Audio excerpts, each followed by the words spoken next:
the new national party, NNP. Send us a message via text or WhatsApp on 405-8683 with your name, email, and constituency. Stay in the know with NNP. Get updated. My enemies' walls are bound to crumble, and to the floor their spears will fall.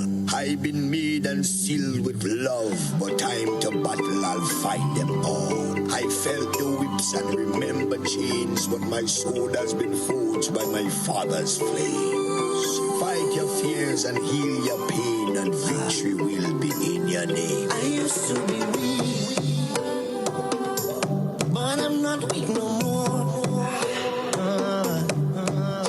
I found the strength of my ancestors deep down in my African core. I used to be frightened, I'm not afraid no more. The Father blessed me with the heart of a lion and a warrior soul. So no weapon that form against I shall not prevail, and no man that rise against I, that war they shall never win. 'Cause I will conquer, oh I will conquer, yes I will conquer them. Come on, let's conquer, oh I will conquer, rise up and conquer them. Tell them no retreat, no surrender. I shall fight till the end of days. I was born as a Makai warrior, and the Almighty God my blade. Fire burn all Satan carrier. Father loose all shackles and chain. This morning first thing as I wake up, King David turns Sam to the brain. Don't let your courage go down, keep it up. And if your heart rip up and stitch it up, don't let your faith them fall, pick it up. When my cup was empty, God fill it up. Don't take the devil contract, rip it up. And if your bad mind people to go meet it up, pass me the Congo drum and let me beat it up. God on my side, me no give it up. So no weapon that form against us shall not prevail. And no man that rise against us, that war they shall never win. 'Cause I will conquer, oh I will conquer, yes I will conquer them. Come on, let's conquer, oh I will conquer, rise up and conquer them. Thank you, Father. I want to say thank you, Lord. You are everything, Father. Thank you. Father, you alone shall guide me. No man shall lead my path. In the wind I hear your quiet whispers, and you heal my broken heart. Even some of my friends turn enemies, and they pray for right to feel. And remember you gave us your only begotten son, but we gave him the wound of lies. Send down your warriors with the hello. Be carried on to the end of days. No matter how the devil try trick me, unto you my soul I will give. Father, I know this time is coming. I can see the high tide raise. Without you there is no other. Could it be that we decide? No weapon that form against us shall not prevail. And no man that rise against us, that war they shall never win. 'Cause I will conquer, oh I will conquer, yes I will conquer them. Come on, let's conquer, oh I will conquer, rise up and conquer them. I am a man. I am a champion. I am a warrior. So who are you to tell me that I cannot make? Who are you to tell me that I am not the greatest thing that God ever created? Good good morning, Grenada, Carriacou, and Petite Martinique. You're listening to Hardtalk Grenada. A very special good morning to those of you joining us on 97.5 CitysoundFM, 89.5 CRFM, 91.9 and 91.5 RealFM Radio, 92.9 Sister Alp Radio broadcasting from Hillsborough, Carriacou, and of course, 94.9 We Noise Radio out there in Brooklyn, New York. Of course, a special good morning to all of you joining us on the live video stream, whether it's Facebook, YouTube, Instagram, wherever you are. A special good morning to you, and good morning to you, Mr. Bola. Good morning to you, Miss Duncan. I realize that you're smiling, so it means that your day is good. Good morning to all our listeners, wherever you are, whatever means you're listening by. We are happy to have you joining us. You know, Grenada. I know from the many radio stations that we beam out to the public, we are heard and listened to throughout Grenada, and I know that the listenership is growing because I meet people on a daily basis who always shout me out whenever I walk or I drive through, or tell me, oh, well, I enjoyed today's program, or there was something. People give their comments, whether it's adverse comments or comments of commendation, but we take them all. Of course. So those who do not get an opportunity to send their concerns, their comments, their suggestions on the live or on the WhatsApp, when they do get in contact with us, when we collide into each other at the supermarket or wherever. The other day, I went to a meeting at the secondary school, and there were two ladies standing by the door when I was passing, and one grabbed onto my hand and said, oh, Mr. Bola, I loved the program yesterday. I listen every day, you know. And I said, thank you, dear, that's nice. You tell your friends, tell your relatives that they must listen to, and of course, you have an opportunity to comment. So I'm putting that offer there out to all of you.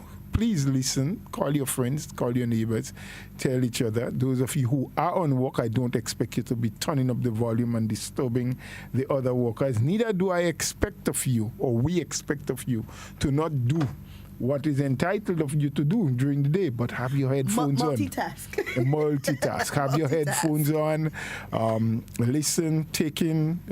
You know, you may get the little opportunity, a sneak little chance to send us a WhatsApp message, but we're not advocating that you drop tools to listen to Hardtalk. But for those who are not otherwise engaged, you're home, you're a housewife, you're taking care of the children who are not in school today. Some of them are having classes virtually, so don't turn up the radio too loud. But, you know, have it at a range that you can listen, you know. And we just want to shout everyone out. All of our friends, all of those who engage us on a daily basis, we say a very special Wednesday morning to you. It's midweek. Wednesday, midweek. Mr. Bola, I think I playing Centipede this morning. You're playing what? I didn't hear. I'm playing Centipede this morning in Playway. I had to say, because this morning I see a big centipede. And was it yesterday or the day before, a centipede crawled up my hand right here, sitting in the studio.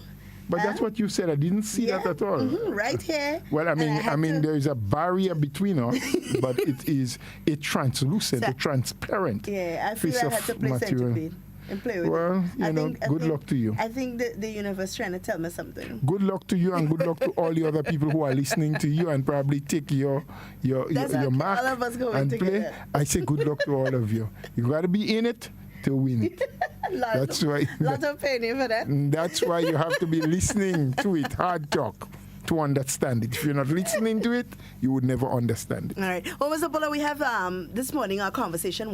We want our conversation to go along the lines of the protocols for coming in, and also some things that are very concerning in this era, in this time. Not only are we dealing with COVID, but we're also dealing with things like leptospirosis. You know what leptospirosis is? Of course I do. Thank you for explaining, but I do. That's when you consume something that has not just been beaten. some people think That it's has beaten rat by urine by the rats or by rodents, but sometimes they urinate or they just pass and drop something on it. It could be a fruit, it could be some other thing, and we go ahead and consume it, and we can contract, and it's a deadly sickness. Very. Leptospirosis. Leptospirosis. Yeah, that's when you are being poisoned. You're being when you eat something that rats interfered with, and you get sick, because she want to use medical terms that sometimes the ordinary man. No. I'm saying you're using it correctly. So Okay. the medical terms, but sometimes the ordinary. Is there a jargon for it? I don't know. No, I don't know there is, but I'm just trying to explain it in a simpler form so that the ordinary man would understand that when you start speaking, and I think the Ministry of Health did indicate That there were a that couple this cases, year there more are much than more usual. cases. So it's more than usual. So in short, what we're saying to people is that you need to be more careful. Yep. Rats are not a creature that you want to play around with. If you notice that they are harboring around your surroundings or in and around your house, it could be because you have places that are conducive for them to live, for them to multiply, for hidden places, dark places underneath the house. You may have some garbage, could be just grass and so stockpile close enough to the house. You're probably trying to do some composting as you're being advised to do. Yeah. Maybe it's a little too close to the house. But the other thing about composting is that you should not just have it pile up. It's a process that you need to turn, ever so often, and air out and breathe out. So, and once you're doing that, the rats won't live in it because you're constantly interfering. They like quiet places where they are not disturbed. So you try and make sure that you don't have areas where they can be in peace and to multiply. But at the same time, you can apply and should apply some of the baits, the poison. There are different types. I knew at one time both Ministry of Health and sometimes Ministry of Agriculture would have in stock and sometimes would give out freely. But even if you didn't, please, it is important. It is for your own safety and that of your family. Just as you're taking the many precautions that you are being told about to prevent yourself and your family from contracting the deadly COVID-19 virus, so too you must be concerned about rodents around your place, about the rats, and also about the mosquitoes, because dengue fever is also on the rise. And it again can be something that could be life-threatening. And if it didn't, for good reasons, take your life, if you contract it, it can leave you with a lifelong or life-lasting disability problem. Some people continue because it is a strain similar to that of Zika and chikungunya. From what I learned yesterday, Mr. Bola, there are, I think, 2 or 3 persons in the hospital with Guillain-Barré syndrome. I think that is one of the side effects that is derived from Zika, and I want to believe dengue as well. Yes. And that is concerning because something like that would paralyze you from the foot, and it's progressive until you have paralysis of the lungs and so on, and you have to be placed on a ventilator. So you have to be careful. So we need to, and let me just pitch that in here. Sometimes, once there's an issue, such as the dengue being on the rise and the leptospirosis being on the rise, and so there are those among us who are quick to jump. Well, what is the government doing about that?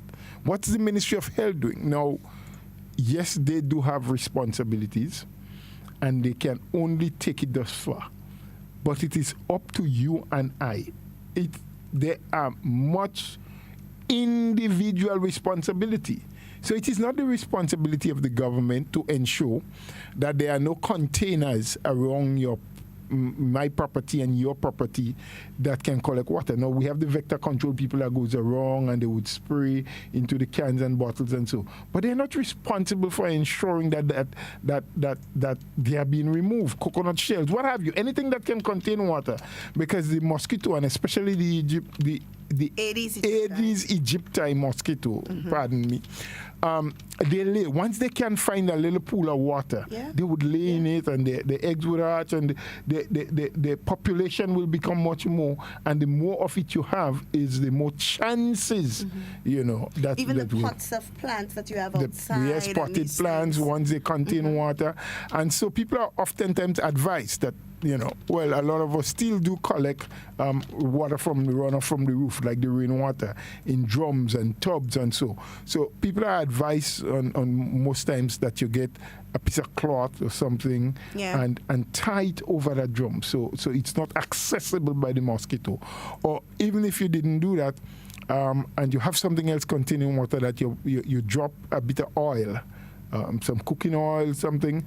So because once you have the oil, which really doesn't mix with the water but settles at the top, it will make it very difficult to possibly or maybe impossible for the mosquitoes to breed in those things. You need to generally just sanitize, just like we have been saying, sanitize and keep sanitizing your hands for COVID. Sanitize your surrounding. Because it may not necessarily mean a flower pot or another place that we sometimes miss and don't oftentimes look at. Even the gutterings around your house. Over time, debris build up in them. They become blocked, and they now become containers for water. Right? So the rain falls, water gets into it, but the water is trapped. It cannot run because it was not cleaned. Leaves and what have you from the trees, it's blown in the breeze, it falls into those guttering, and it gets stuck, and it creates a blockage, just like our drain is being blocked. And so they will contain water that the mosquitoes can breed in as well. And so you may say, but around here it's not bushy. Around here I don't see anything. I don't have pots and pans and things gathering water. It may just be your guttering. So it makes good sense to have your young son, your husband, or probably if you don't have either of that around you, to find somebody in the neighborhood to say, put the ladder up, just check my guttering for me, please. Clean it out if it needs cleaning. Ensure that the water can run, so when the rain falls, nothing is trapped, no water gathers. And there are so many little things that we need to do for ourselves to ensure our survival and that we do not contract some of those ailments. And yes, what is the government doing? And they have, like we say, the vector control team that goes around, and they spray, and they try to place some of the chemicals that they carry in drums and tubs of water so that it will not attract the mosquito. You have the fogging that takes place in different areas at different times. They had sent us schedules sometimes. I don't see any came lately. You have the hospital and its staff being prepared, ensuring that there's, I think for dengue and so they have vaccine. They don't have anything for COVID. But they are I don't think they have vaccines. I don't know if there's a vaccine, but there are some medicines or medication, I should say, that you can get, and it may help you. I don't know if it will prevent the disease from... the only thing that is going to prevent it is if we clean our surroundings and protect immediate areas. Well, not only immediate, Mr. Bowler, because we also have to take into account the drains in front of our homes. We have to take into account, sometimes we let the bushes in a surrounding areas grow too large, and there may be cans and bottles inside of those bushes that we don't venture into that may fill with water that we want to pay attention to. So cleaning your surroundings doesn't just mean right immediately around your house where you can see, or where you travel and you're in bothering with that little elephant grass stool in the corner there or whatever. You don't know what is looking beyond those points. So it's advisable that, especially around the rainy season, that you get somebody to come and clean up. I wonder, the prison still I know they do it for you can ask them and or I don't know if it's contract or to get them paid. You would probably know better than me to come and clean large areas of where there's a lot of bush and so on. Do they do that for residential areas or is I it have just absolutely no idea. I know that anybody the listening prisoners- that knows? I know they work. Yeah. I know that under controlled circumstances. I don't know Right. if they do it in residential areas, but I'm wondering why did we have to look at the prisons when there are so many young people out there who constantly complain that there is no work, that they don't get an opportunity. Now, I understand that may not be What they want to do. exactly what they want to do. That may not be your dream. That may not be what you're destined to do. And I understand that fully well. But from very early days when I had sufficient understanding and the sensibility to know what people has been talking about, I've heard it being said that a bird in the hand is worth two in the bush. Yeah. In the very early days I heard it didn't make no damn sense to me because two is always more than one as far as I'm concerned. But as I grew older, I recognized that what you get, what you have now, you need to cherish it, take care of it until you can get more. So more, it's yeah. value, it's worth, it's whatever you have is worth more than what you don't have in essence, right? Absolutely. So chopping some bushes, using the weed whacker or a cutlass or something and cleaning up the area for somebody is really not what I am looking for at this time. That's not where I'm aiming. That's not my goal. But that can give me a little spending money or can probably get me closer to my goal because what I may need probably to pay to do one more class where I can get certified in something. I want to be an electrician. I want to be a carpenter, a mason. I am doing the CVQs, as they call them. But I need to do one more grade. I don't have the money. Instead of depending on, I wonder if the government would help me, I wonder if my minister would help me, I wonder who might help me. Yes, if they can, that will be nice. But you need to seek your bread sometimes on your own. So there may be somebody in the community, as we're talking now about the dengue and the need to clean up and to ensure that your surroundings are sanitized, may need somebody. We don't have to go to the prisoners, Ms. Duncan. We can find within the community that sufficient people, if they are just willing. If they are willing. That is the most if important they are just willing to do something. So I'm appealing to these people. But there's a point that I think needs to be made here as we speak. Cleaning, sanitizing, removing containers or utensils that can gather water, or receptacles is, I think, a better word, that can contain water, because receptacles will take into account all of what will contain water. I think that there must be, again, another general call for our people. Those of us who are Grenadians and those of us who are just visiting Grenada, that we need to be much more responsible as it relates to our I want to use the correct word. Disposal of litter? Disposal. Disposal of litter, of garbage, of refuse, of things we no longer need. So you had some KFC, you eat it in your vehicle while the vehicle is being, you are being driven.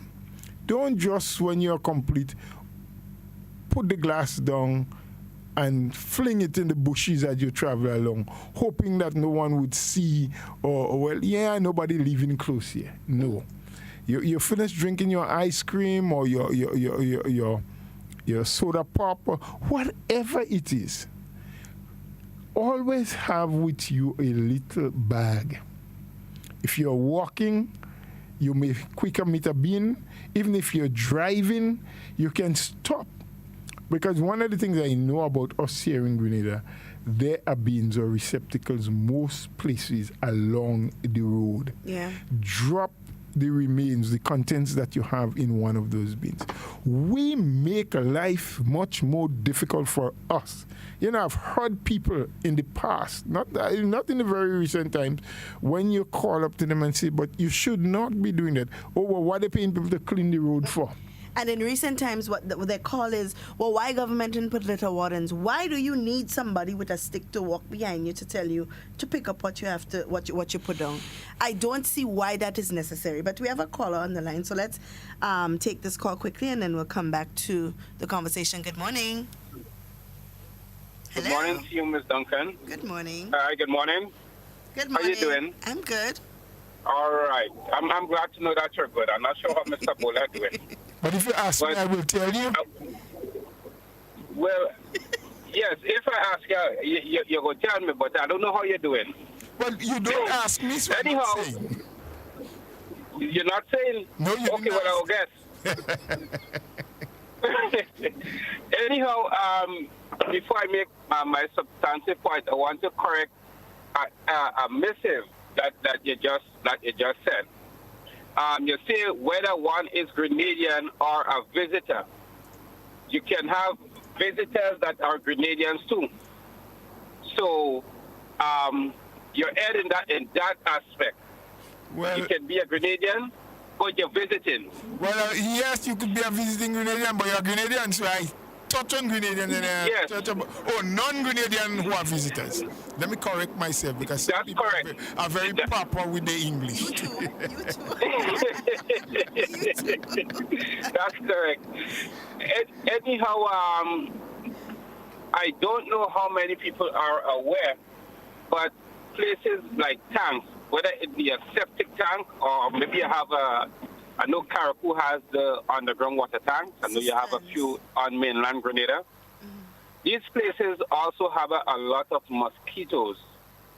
So even though your surrounding might be clean, and you find you're still getting bite by mosquitoes, smart mosquito coming out and harass you, it can be also coming from one of these sources. And I know that I can speak with authority because of my of what I do. Mm-hmm. And anyone in the construction field who works with tanks, or well, in construction, you know, we work with everything. They can confirm that yes, when you open a tank, most times it's a whole set of mosquitoes.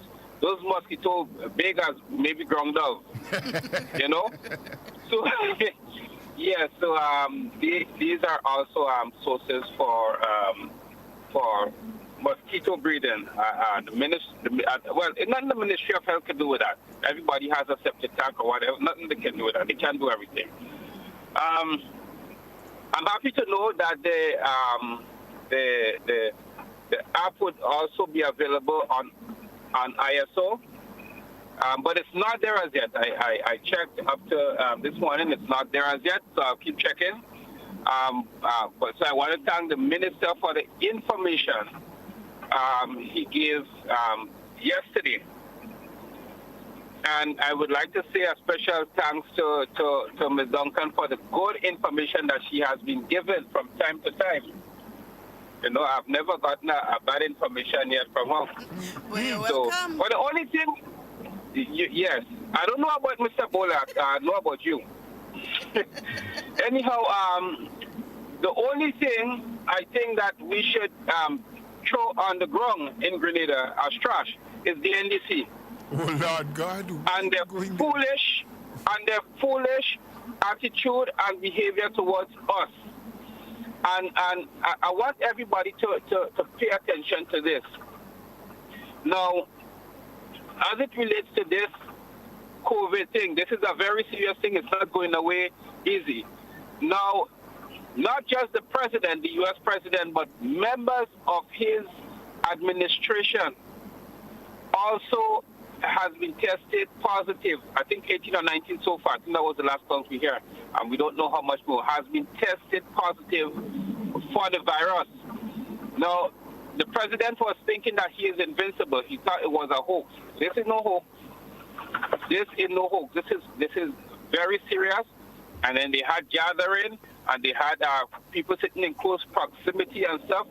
He just don't care. In the first debate, his people, when they went into the room, they took out their mask. It's like they don't care, you know?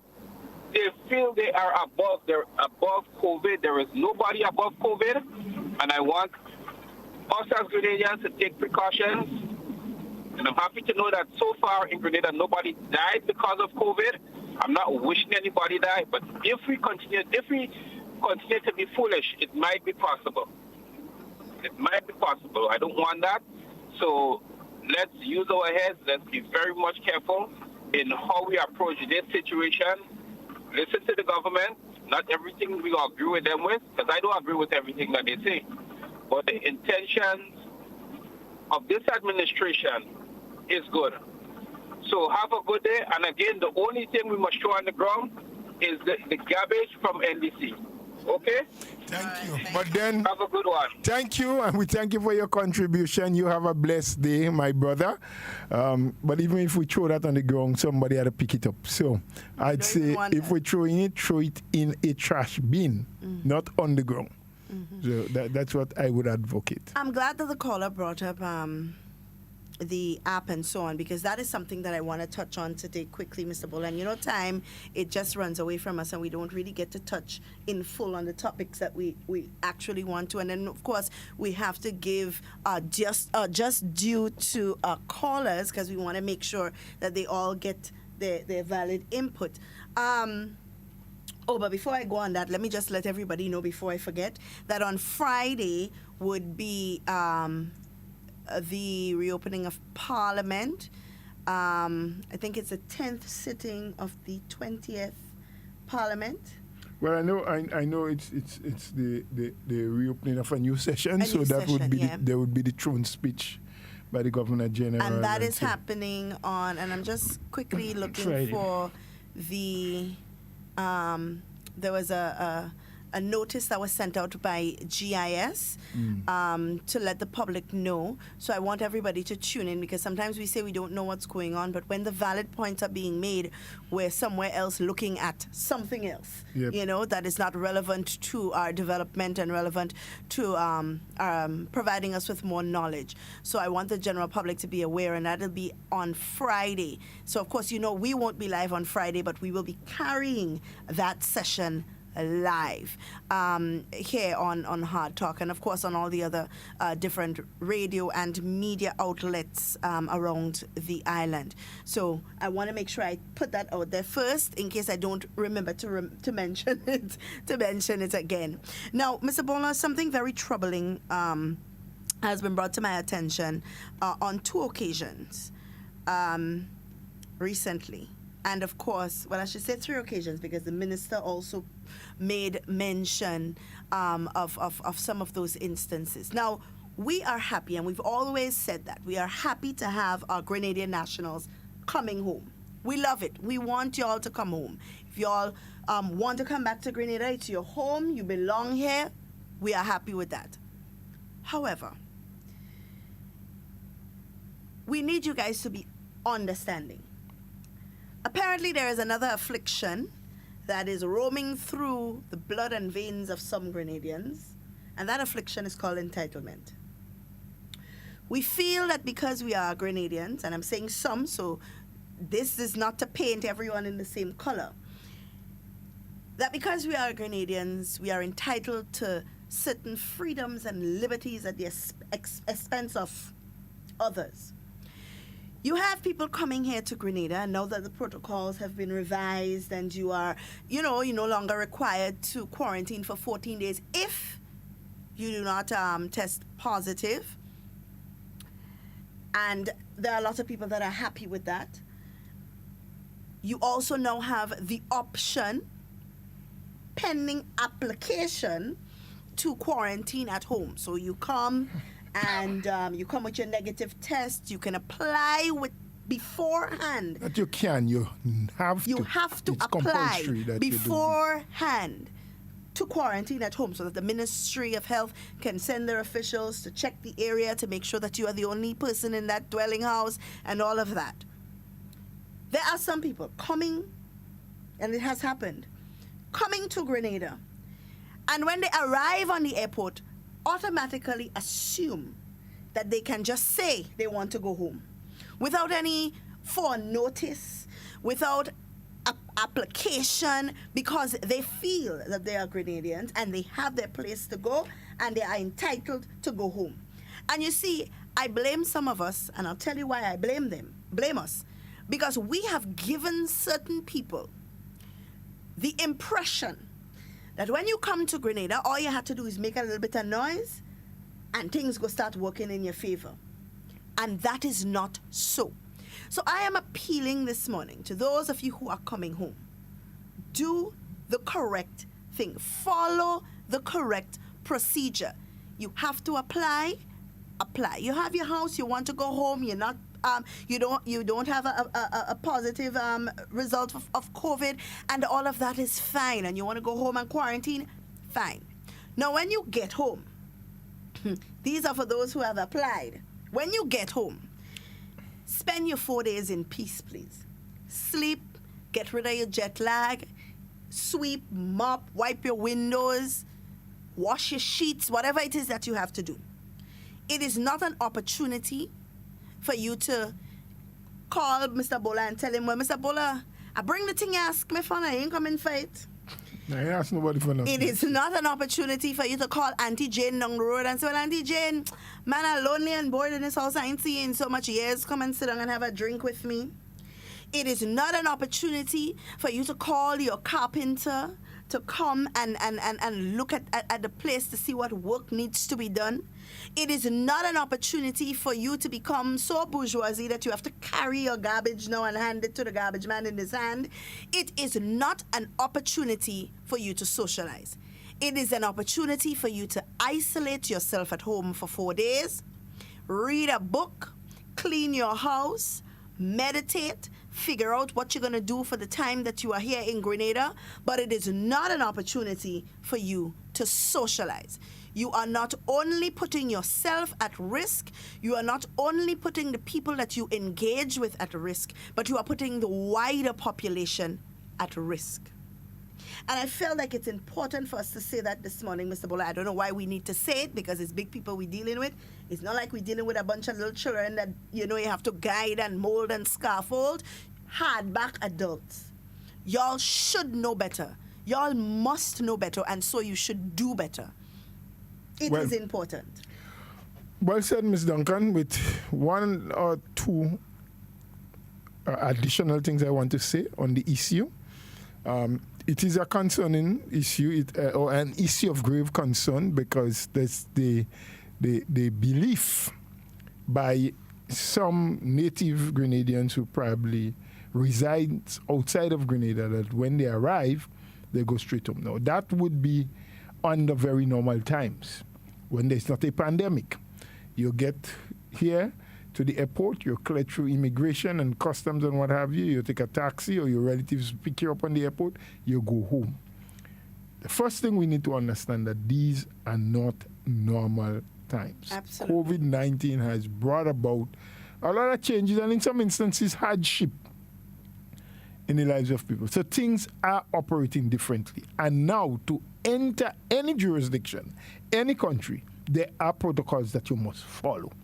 It varies from place to place. I was looking at the news and they were talking about St. Lucia, I think it was last night or 2 nights ago. Mm-hmm. Who is still a little different. Their protocol is a little different. You have to quarantine now for 7 days as opposed to 14. In Grenada, it's 4. It's 4. So it varies a little bit. And the government has put the charges. While they have places that you can go, approve, as they say, places where you can go, it's 95 US per day or per night, as they normally say, and you have to do that 7 days. And they did the calculation in EC. I think it amounts to 1,700 or 800 plus. Whatever the calculation. They're just under $2,000 for your 7 days quarantine. Right. Yes, in Grenada it is 4 days. You must make your arrangements with the approved areas. There are different rates because of the standards are different a little bit. Not the protection, just rooms and services, and so the prices are different. So we have to understand all of those things. Now the authorities, the powers that be, are saying to us, those of our friends and relatives and Grenadians who are abroad. Now you're coming back home and you may well have a dwelling house. That is safe, that is secure, that you want to go to and will save you that cost of having to pay one of the approved centers, one of the hotels, and so to stay for the 4 days that you need to quarantine. They are saying that you need to at least 7 or 8 days, probably 10 days if you can, before arriving in Grenada. You need to send in an application in writing saying, look, I am expected to travel back home. My arrival date and flight is such and such.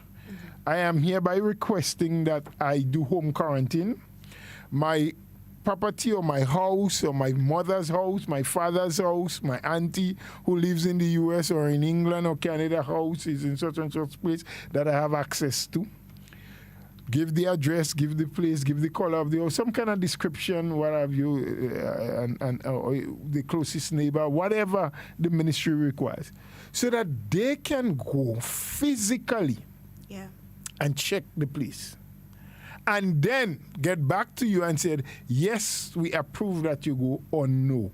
Because just because you have a property doesn't mean that you can pass or the property is fit and proper. What if there are 10 other people living in that property? How do you contain yourself for those days that you need to quarantine to verify that you are not carrying the virus and not spread it to those people? So the fact that you apply does not necessarily mean that you can do it.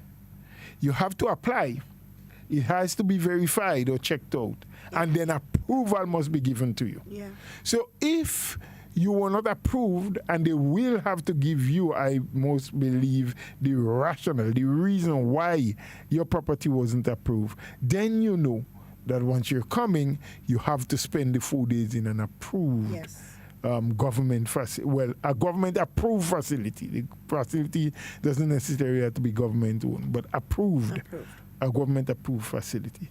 So let's start following the regulations. Let's do things in the proper way so that at the end of it, they can be smooth running. The easements are coming. At one time, it was mandatory 14 days quarantine, no matter where you came from.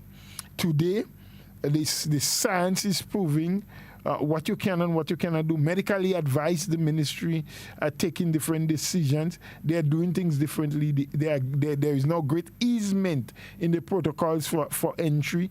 So let's listen, let's understand, and where we don't understand or we haven't heard properly, we can make an inquiry. Absolutely. And so when we make decisions, they will be informed decisions, not hearsay, and not I think, statements too. Not I believe, not all based on what you see on Facebook, but get to the authorities in a timely manner, because if you want to come back home, or if you're returning home because you was out there and get stuck because of COVID, you must be planning when you want to come home. You don't just get up this morning and say, heading to the airport, I might get a flight and I'm going back to Grenada. No, you need to be planning. You need to verify certain information. You need to know what you have to do, because now there are protocols. It's different to normal times. As we call it now, and we say the new normal is that you communicate and get the information and prepare based on what the authorities are asking of you, so that when you get here, when you land here, you would have very little problem, much less difficulties in getting to where you want to go, whether it's your home or not. Because if you apply to go home and your home is of the standard that they can approve it, most likely it will be approved and you can go there. If it's not, they will let you know and let you know you have to at least quarantine for 4 days in a government-approved facility. And also, there are some people who suffer from, because I don't want it to make it seem as if it's all, or if it's just the people coming back, that's the problem. There are some people here also that suffer from a syndrome called just come back. Let the people rest. If you don't go to them, when they call you, then there's no issue. You understand? We also have to be responsible for our own health and safety. So if Tanty Jane come in and Tanty Jane call you because Tanty Jane needs something, need you to bring something for her, or Tanty Jane needs you to come and sit with her, say to Tanty Jane, listen, in 4 days, I will see you. Some sacrifices are just worth it, you know, because it wouldn't be nice. Can you imagine? You're risking your life, you're risking just to go. You can't wait 4 days. You rather risk your life just to go and see somebody.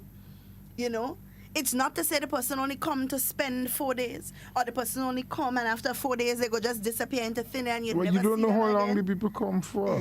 But Mr. Bola, it's too much. It is too much. I mean, this should not even be a conversation because we should, as grown people, be responsible. Look at Antigua. Had to close schools because some parents tested positive for COVID. In Barbados, they had to close a secondary school because a student tested positive for COVID. You know, we have to be responsible as a people. The protocols are there and they are there for our safety. And it's just that. There's no hidden agenda as you would want to believe. There is no underneath the carpet as you would want to believe or as people would want to make you think.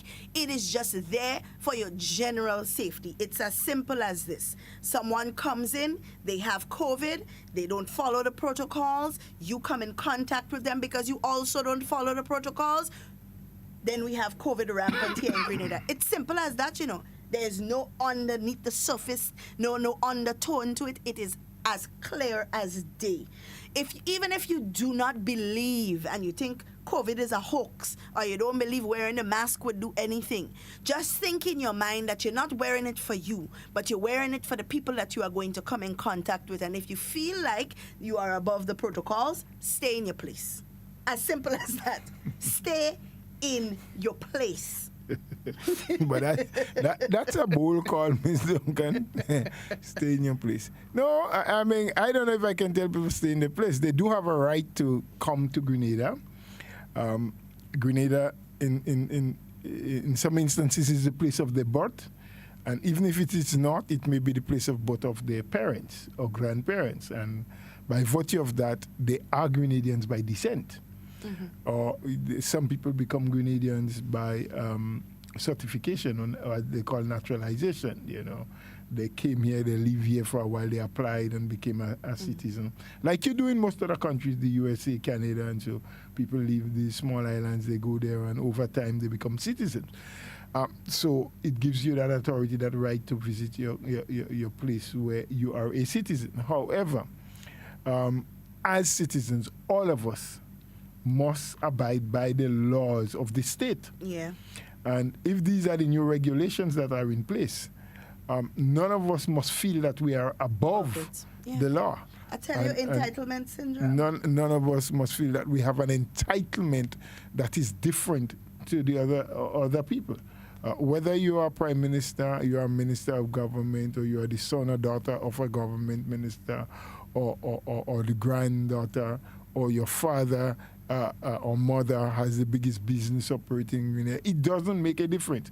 The laws of the land are the laws of the land that we, every single one of us, need to uphold and need to adhere to. And so the plea is just for people to understand that what was once the norm, in normal, ordinary times, you travel back home for a month, for a week, for a couple of days to go relax on Grand Beach, and so no one ever prevented you except you committed some crime or you did something that was contrary to what the law accepted, and so the police wanted to arrest you, or you had a conviction in court and you had to go directly to Richmond Hill. No one else could stop you. I mean, there must have had to be some natural disaster or something to prevent you from enjoying all of the wonders and beauties of Grenada in our places of interest and so, or places you can visit. But these are not normal times. In fact, it is nicknamed we are living in COVIDious times.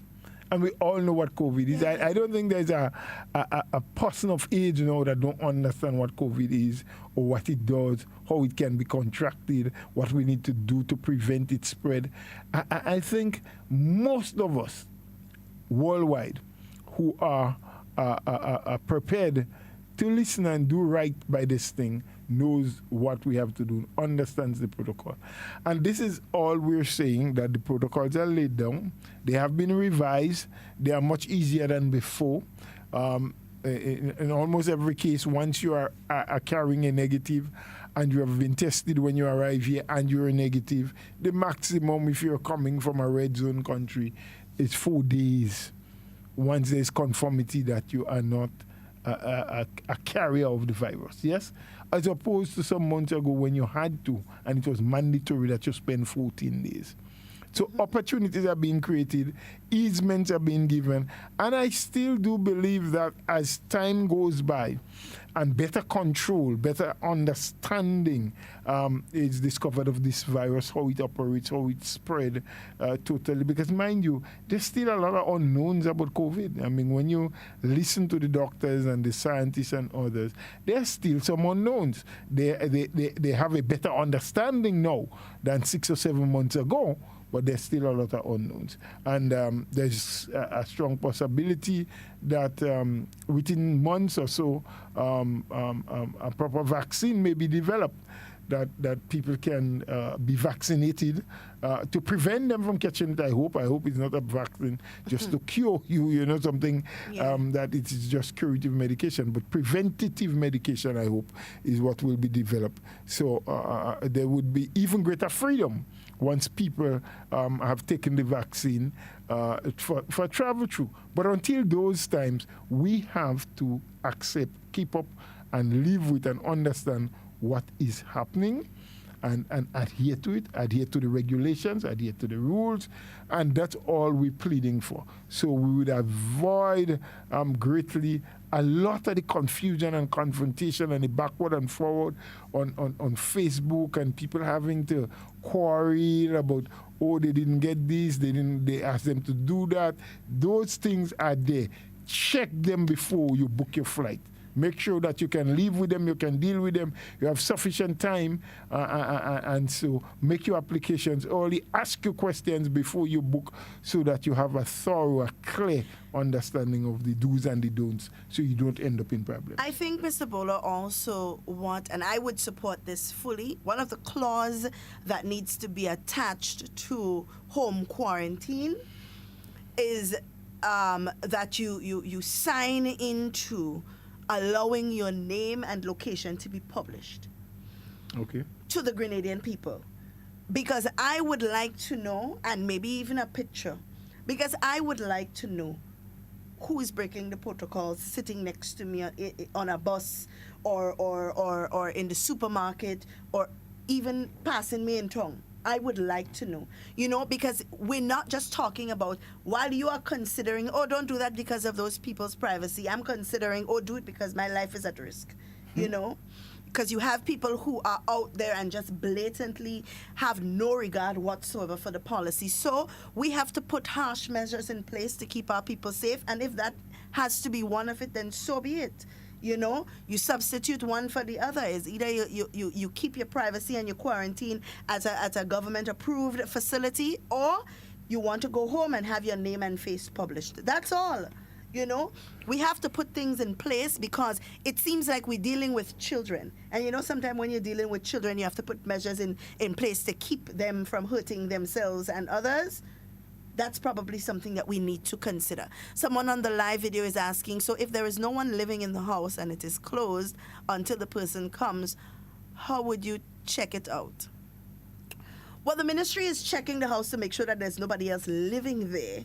So, if it's closed and there's nobody else in the house, it's quite obvious that no one else is living there. So, I think that person probably, when we say check it out, is probably contemplating going inside, checking the bedrooms. No, they don't have to do all of that. That's not what they want to do. They want to check the location one, and make the proximity to neighbors, ask questions, who else is living. And you may say, well, I am the sole person who would be living there, or my husband and I who are coming, or the family is coming would be the only people. But you can say that.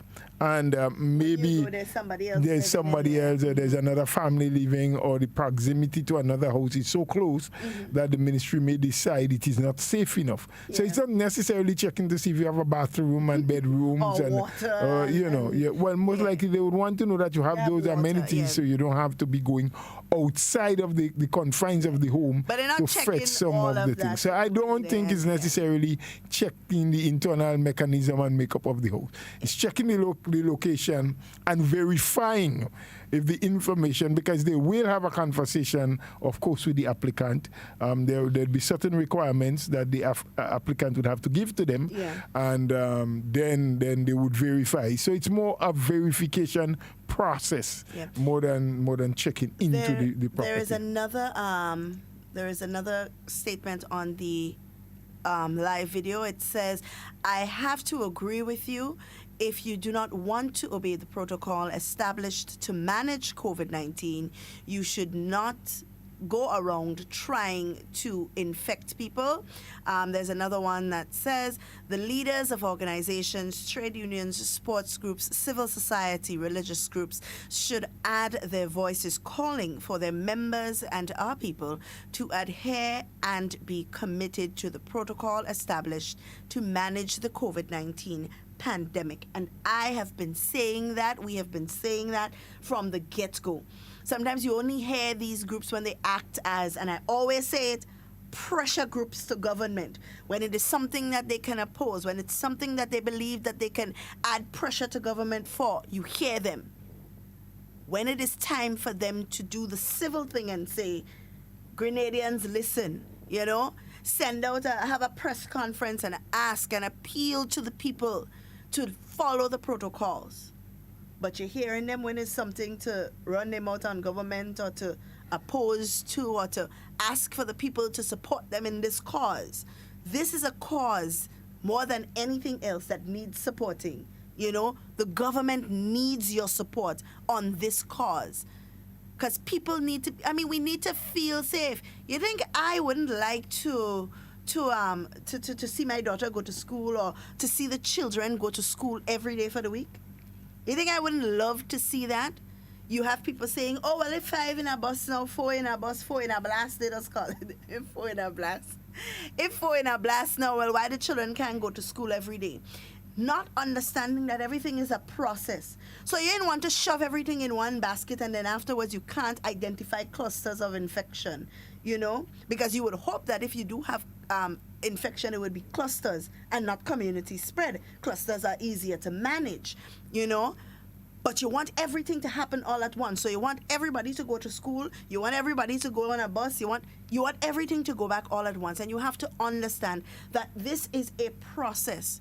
There will be trials, there will be errors, but we learn from them. And that is what, you think if government decide to just sit down and listen to everybody, we would be in the position where we are, where we can say, okay, well, we've been at 24 cases and we've not had a new case in months.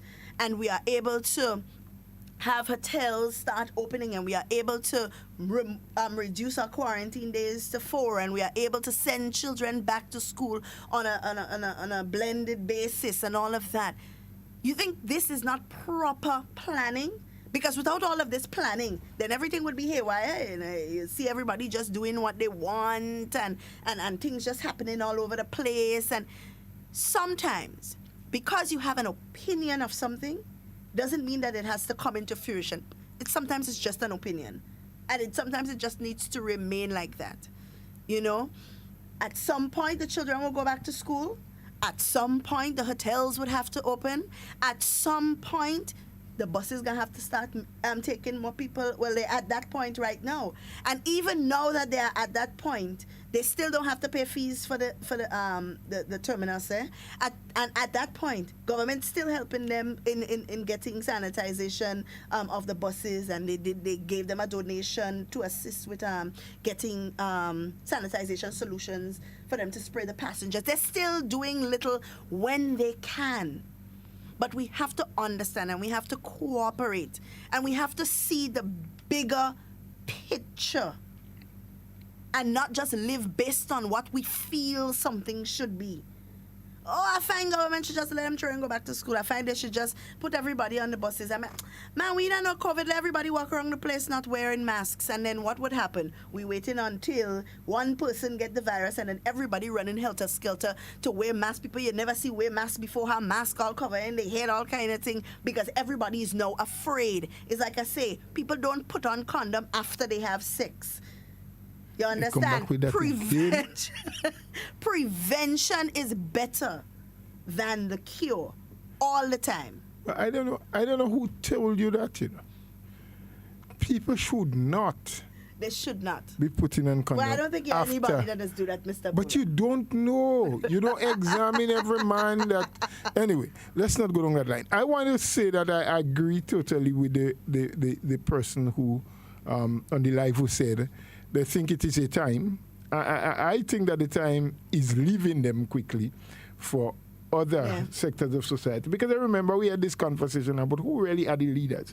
The leaders in society are not just the 15 people who are parliamentarians, but of course you have church groups and you have community groups and the trade unions. And they are all leaders because they have groupings that listen to them. They have people that they lead, And so there are some things that cross or cuts across the boundaries of political affiliation or religious belief. And I say that to make the point that you may be of a different political persuasion to the people who are presently holding the reins of government. Yeah. But there are issues that you can speak on. There are issues that you can educate your people on. There are issues that you can give your support to that do not interfere at all with your political affiliation. Absolutely. And COVID and the protocols and what we should do and how we should protect Grenada and Grenadians about people's lives and livelihoods. These are issues that I believe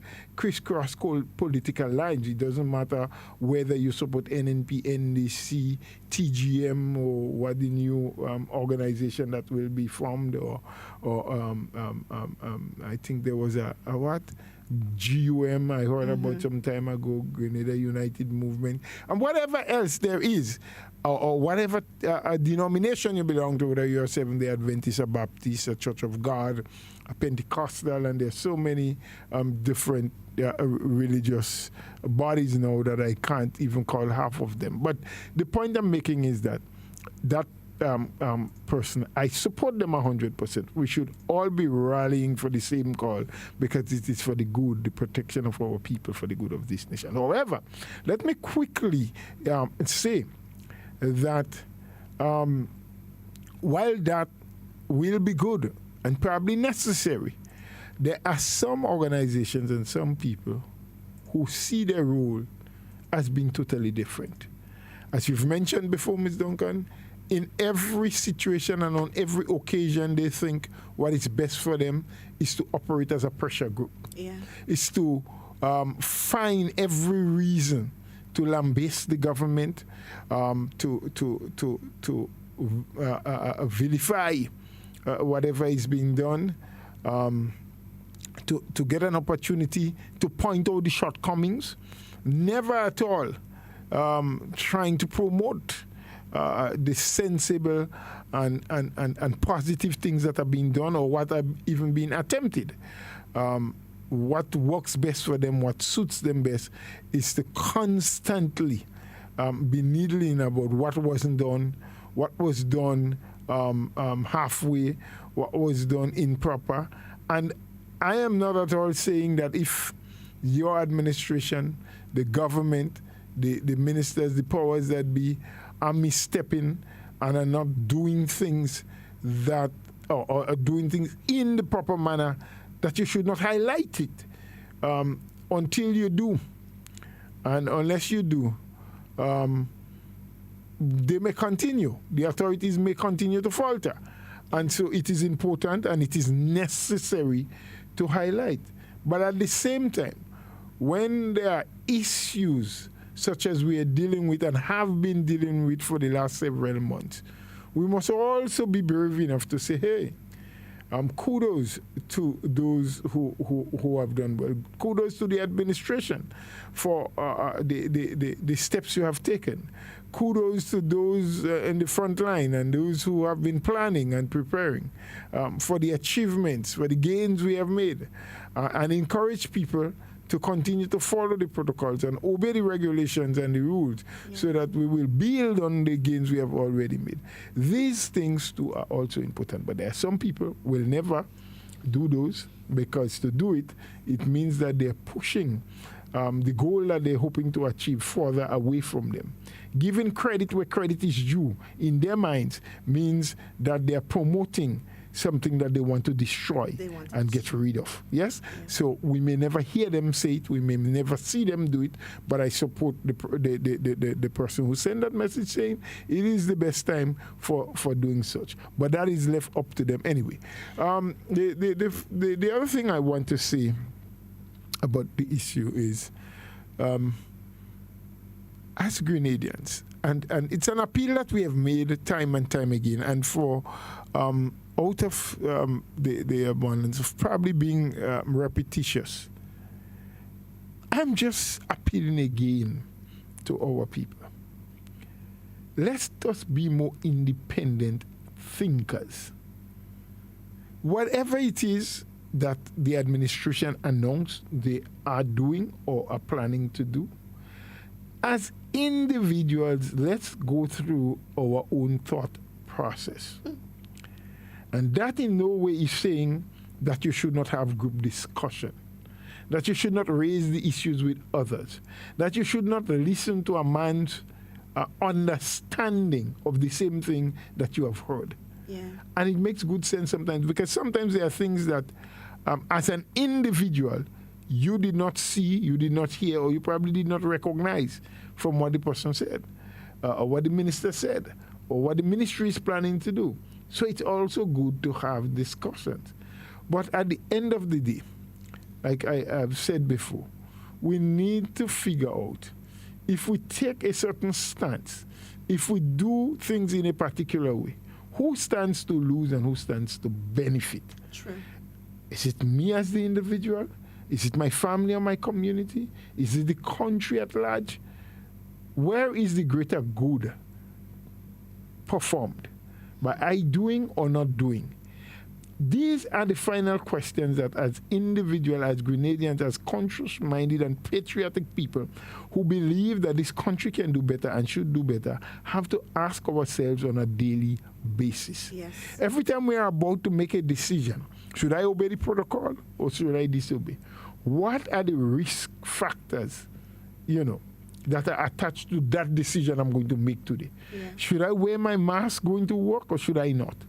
If I don't, who am I going to affect negatively? Is it just me? Is it my grandmother at home? Is it my wife and children if I contract the disease? Would I bring it to my workplace and all of my work colleagues and friends catch it? These questions we must ask ourselves. The government has a protocol as to how you can enter the island, and I'm in America or Canada or so. Should I follow the protocol and do as the authorities are asking me to do? To the benefit of who?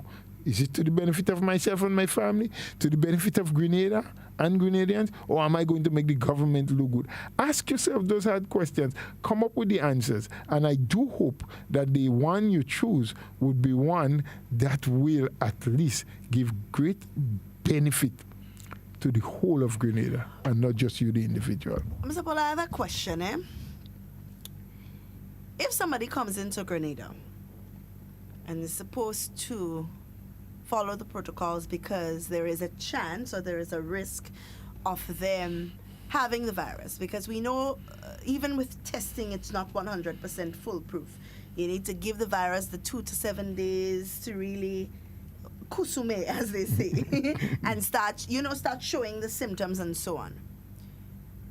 But if I decide on my own free will that I will not follow the protocols, I jump in on a bus, I go in a bar, I go into a fete, can that be considered an act of terrorism? Well, I don't know if it can be called an act of terrorism, because terrorism fits into a specific legal framework. But of course, you will be and can be apprehended, I believe, by the police and charged for breaking of a law or a regulation. What you're doing is putting an entire country, a body of people at risk. Of course, but I am not at liberty. I don't know. I really don't have. It needs to be considered. I really don't have that extensive legal teachings to just sit here and determine that such a thing. Maybe it can. Maybe the legal minds can interpret it to be that because way. Way. I cannot understand. And it may fit in into myself. I cannot that, understand. I cannot justify. I cannot find a reason for why someone would knowingly. You understand the effects of COVID. You have seen it. You've come from a place where there has been multiple deaths and COVID has wreaked havoc and all of that. You have seen it.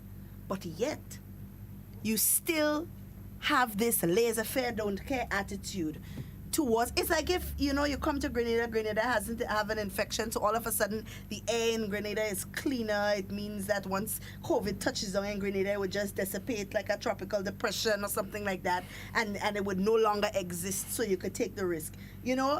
I'm trying to understand why somebody would know the risks of COVID-19 and yet still understand that there are people out there who are vulnerable, who need you to be responsible to protect their lives, and you would still go out there knowing all of this and not follow the protocols. Well, it is beyond me.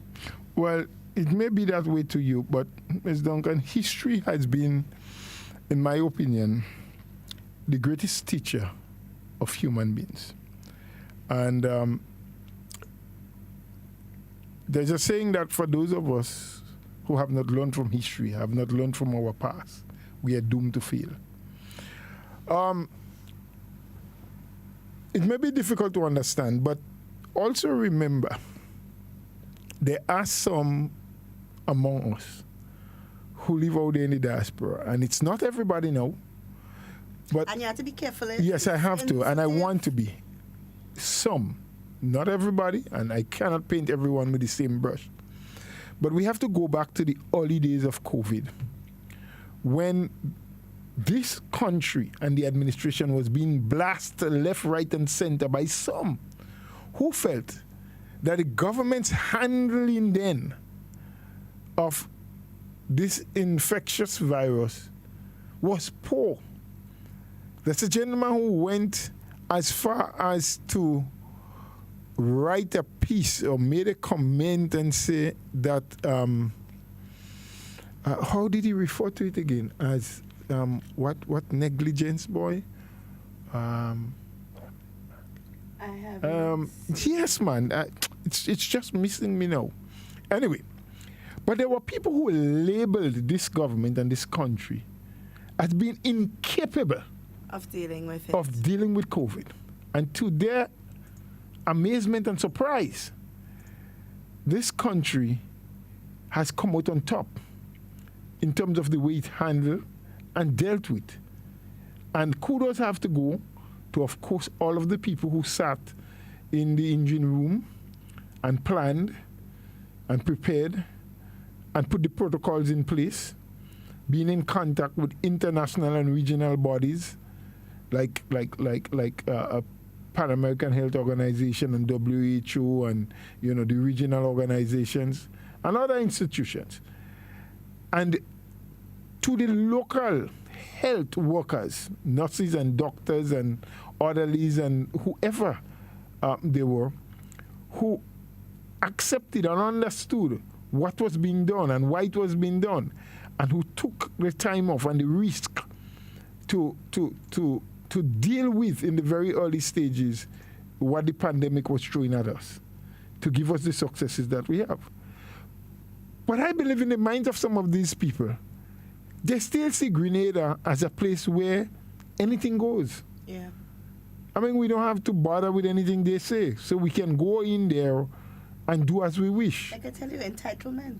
But I want these people to understand that on the world scale, Grenada may be, as a country, insignificant because we don't contribute much to international and world economic development.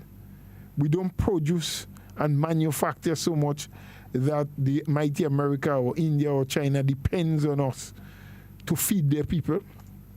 We are small. Only 15 parliamentarians sit in the parliament, as compared to hundreds and hundreds at different levels in the parliament of the UK and Canada and China and the USA and so. But we have rules and we have regulations. And we are a people who are disciplined. And sometimes we exhibit some things that people may want to point at and say, but that is what you consider as discipline. We do break the laws from time to time. We do transgress. But we are trying and we are attempting. So I want those who feel that we can just go into Grenada, man, and anything can happen. The authorities, they don't care. The police, men, they don't do anything. Enough.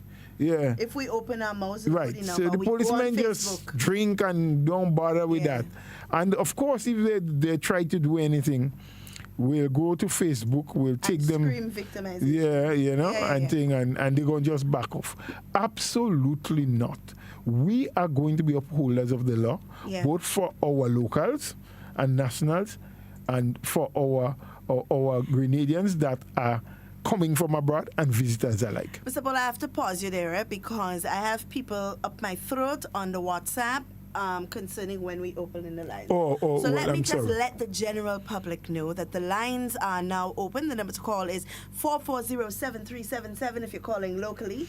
If you are in the diaspora and you want to give us a call, chip in on the conversation, the number to call is 347-329-3101. And of course, you can send us WhatsApp messages as you've been doing, or you can even call us via WhatsApp. And the Facebook Live is also available for you to post your comments if you want to say something or so on. I have a comment here or a question on the WhatsApp, and it reads,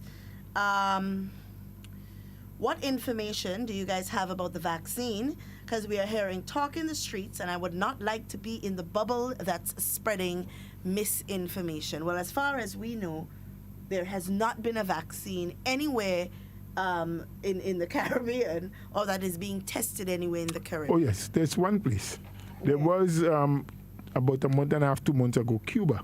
Well, Cuba has been, so when you say Caribbean, Cuba is included. Well, they have been doing some tests. There had been some news in the international circles about something happening in Russia as well, but they did say, say from the Russian end that they were not getting quite a lot of information, so they were not absolutely sure what is happening. So we are just a little baffled like you, whoever that person who asked the question. So there's not a lot we can say. More than to say that we understand that there are a lot of laboratory work happening in different parts of the world, but not much testing, and no one has been able so far and to I'm quite come sure out that and say the Ministry of Health, along with the government, would never allow people to just be given a vaccine and not informed beforehand, or give the option of doing so. So there is really no information to give as it relates to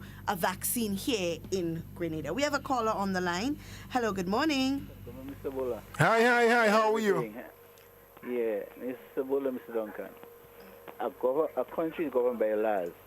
And if the government put things in place to protect the people of the country, I do believe that everyone that wants to come into the country, they have to obey what the government, by the protocol. They have to obey, because you cannot have laws for one, and then outsiders come and they want to go free. Because when they do that, and it could affect the people here who obey. So the people, Grenadians who are abroad, if you say you're a patriot and you love the country, when you enter here, you have to obey the law the government have put in place to prevent people from getting affected with the virus. Even outsiders, because if you're on a plane, you don't know who is who. Right? You might be tested or the country coming from. And by the time you reach on the plane and enter here, you could catch it. So you must be quarantined. You must be quarantined. Right? Because if you do that, you go home. You go home to a family that you say, okay, the family that you love. Right? And in the village, you could be affecting other people if you're quarantined. So you quarantine the people that came in here. All what they have to do, they know the rules and know the guidelines of the country.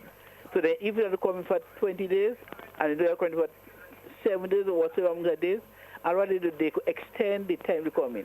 So they have enough time to do what they have to do. I want to say again to the government, they are doing a wonderful work in protecting the Grenadian people. But when I look at the news, at leaders, all right, like I say, the President of America, so careless. Some leaders didn't know the role of what the role they had to play. I see a leader is someone that to protect the people that they care. Because when you're a leader, you don't only protect, you don't only lead for one set of people, but you're leading for all the people in the country that you are the president or you're the prime minister of, the prime minister. So I want to say to the people that come in here, you must have to obey. You must have to obey the guidelines. And as Grenadians, if we say we love and we care, we must care about the others and where we're going home. Because we're not being quarantined place forever. We will go home to our family. Right? And if you're quarantined, you could go home and you have the virus. You could spread it to the village where you're going, or to all over the country, because you go there and meet other people, and you have that. You could put in the country in fear. And what is the role of terrorists? Terrorists is someone that terrifies people. And if you're quarantined, some people say, I had the coronavirus. From time they hear say that they put people in fear. They put people in fear. So they stop with that. Don't put people in fear. Let people know, definitely. And let us protect one another. If we say we care and love, we have to protect one another. So, Mr. Duncan, Mr. Bola, you all have a wonderful day. Thank you. Thank you very much for your comments. You asked me, you have another caller already? No.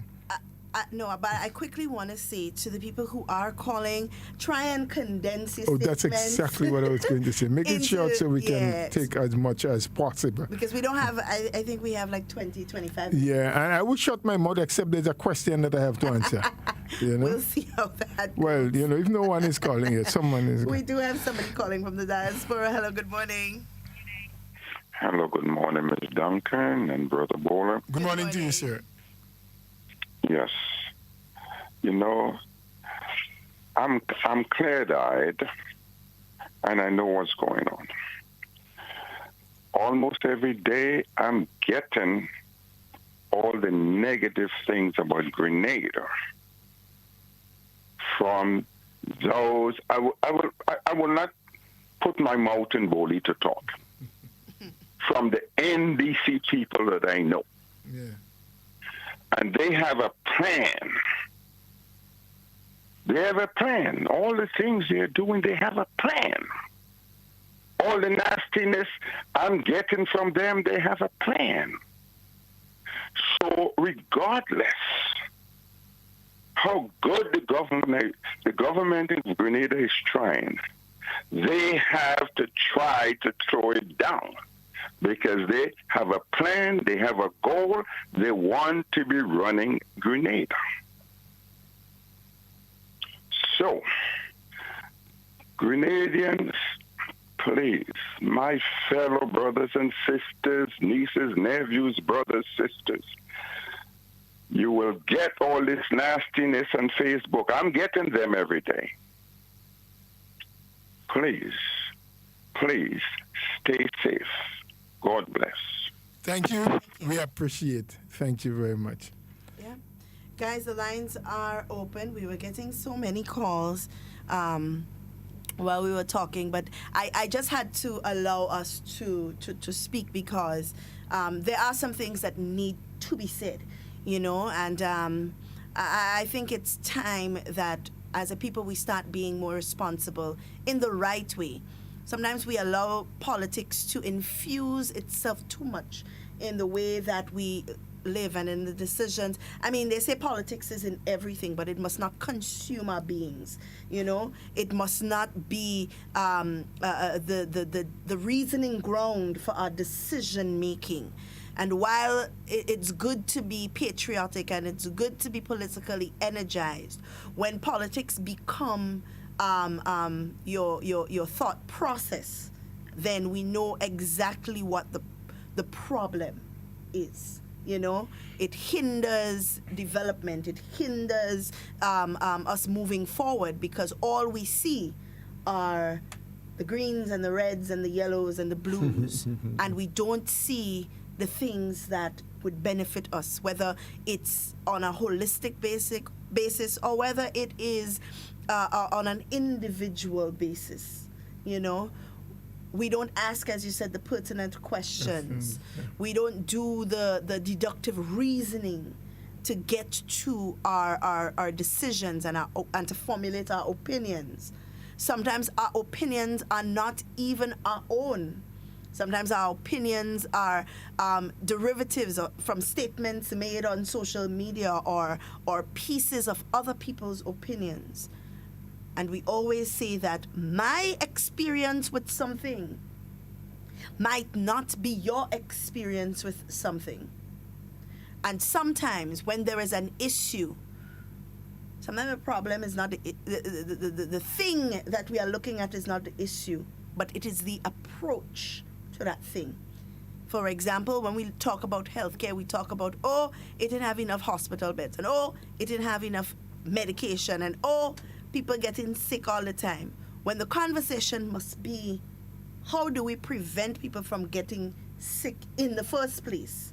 Preventative health care. As opposed to how do we make the hospital bigger to support more sick people, you know? So sometimes it's the approach that needs to be changed. It's the conversation that needs to be changed, and not looking at the issue and delving into the issue and saying, sometimes we're not looking at the issue, we're looking at the symptoms. At the symptoms. Yeah, we're looking at things that's out of a different issue. And we need to, as sometimes being said, we need to get to the root of the issue. But we also have to put some blame on the powers that be, the government, the authorities, because a lot of time the conversation that is held outside, meaning among the people, is being led, or it comes into being based on what people understand, or what people are not hearing in order to understand. To understand from the powers that be. So sometimes the powers that be are the ones who have to lead the process of ensuring that the correct conversation is being held. And that is part of why you vote an administration in. It's not just to look after some of the other needs, the material needs that you have. Yes, caller, good morning. Hello. Hello, good morning, Mr. Bola. Good morning, sir. Good morning, Ms. Duncan. Hi, good morning. Good morning. Hello. Yes, we're hearing you. Are you not hearing us? Yes. Yes. Well, I want to just shift a little from where you all are on the coronavirus thing to agriculture a little bit. Because this talk of government not doing enough for agriculture would be a talk from now until Christ comes. And the whole concept of agriculture would never change once we don't intend to change our behavior as individuals when it comes to agriculture. Because agriculture is not a government thing only. Agriculture involves everyone.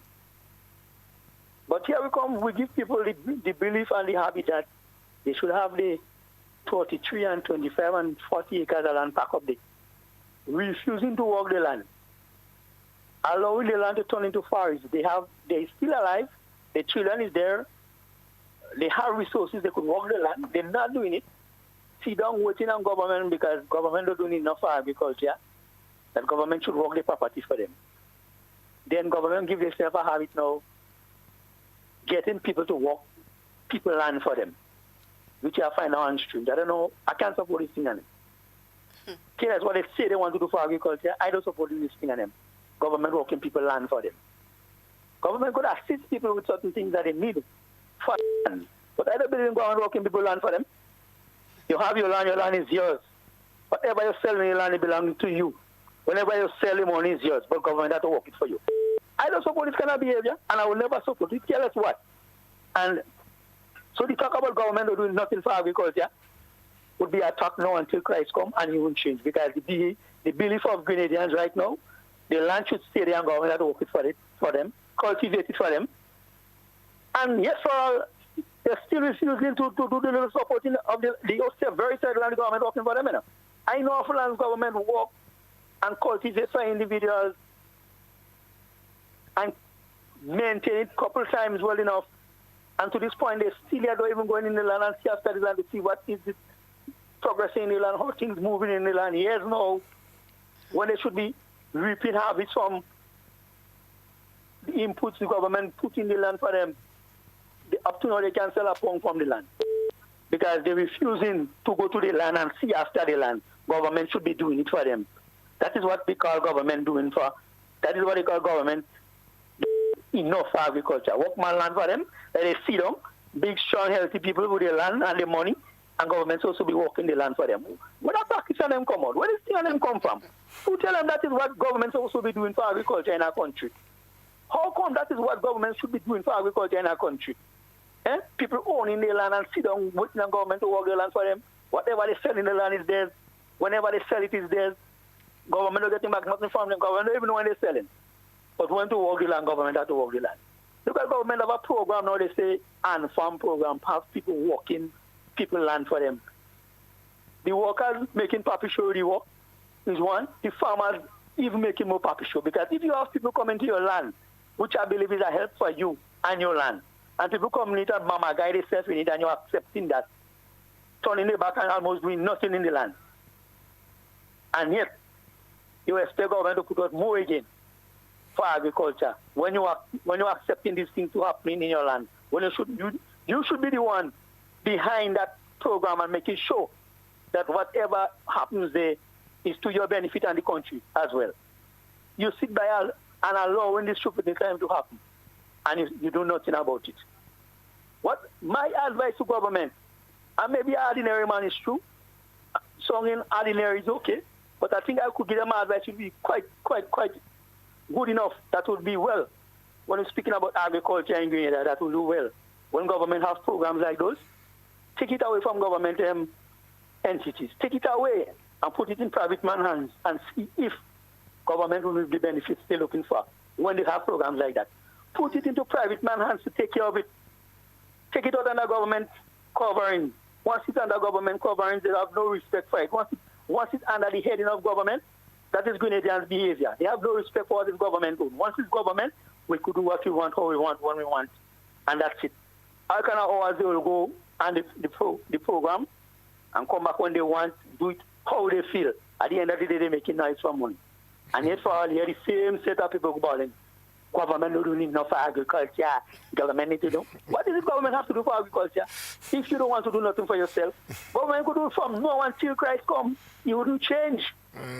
The change come from you, the individuals. Government could put how much money they want inside if you want to sit by and suck it. Agriculture will stay where it is and we will die and we don't see nothing change. Yeah. Because the whole concept about it, government don't do enough about this processing plants and them different things and them. How dare you could sit down and wait for government to put those things in place? For weed is bad, dirty habit people. Anytime you become government, only become party show. Government could ever make a mistake. I could ever encourage a government, tell us who is government in office, to ever put itself in a situation. With these practices we have, once you become government, only everybody to own to do anything they want, anyhow they want. These things and them only could survive and could succeed under private entities when private people come into this business and government give them concession and whatever support they need. These things then could materialize, but once it become government owned, once it's been owned by a government, it's problem, you would never see nothing happening. They speak a lot about the revolution thing. That's the only time they might respect it, because you make a mistake with these things, you go and you go get. There are no courthouse in this time, at the time. There are no courthouse. It's a different one.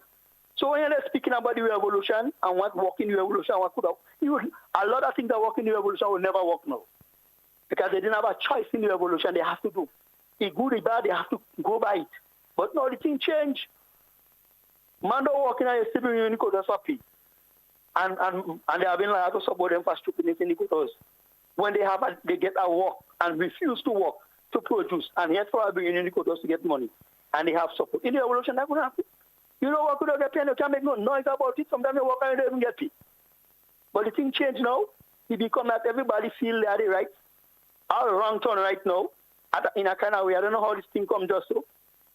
All because of politics. All these things and them come in the name of politics. No government program